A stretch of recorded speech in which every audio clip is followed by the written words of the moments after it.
आपण ही दृश्य पाहतोय। या ठिकाणी श्रीमंत भाऊसाहेब रंगारी गणपतीची पूजा सुरू आहे आणि आता थोड्याच वेळात विसर्जन मिरवणुकीला सुरुवात होणार आहे।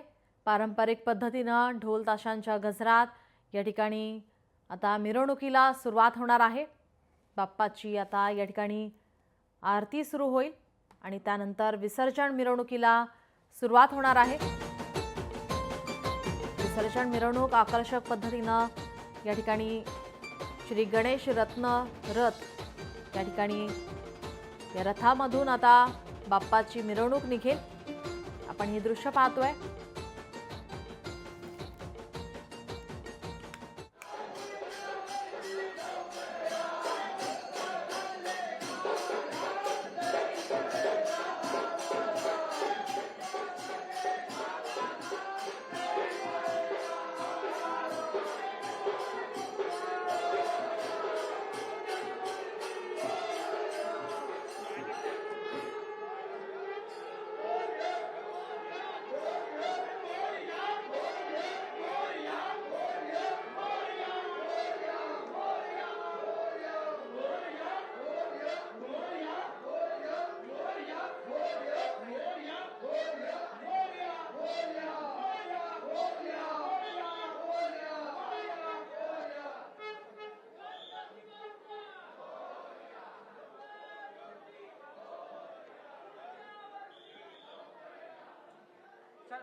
लोकशाही मराठी ऐका, पहा, जागरूक रहा।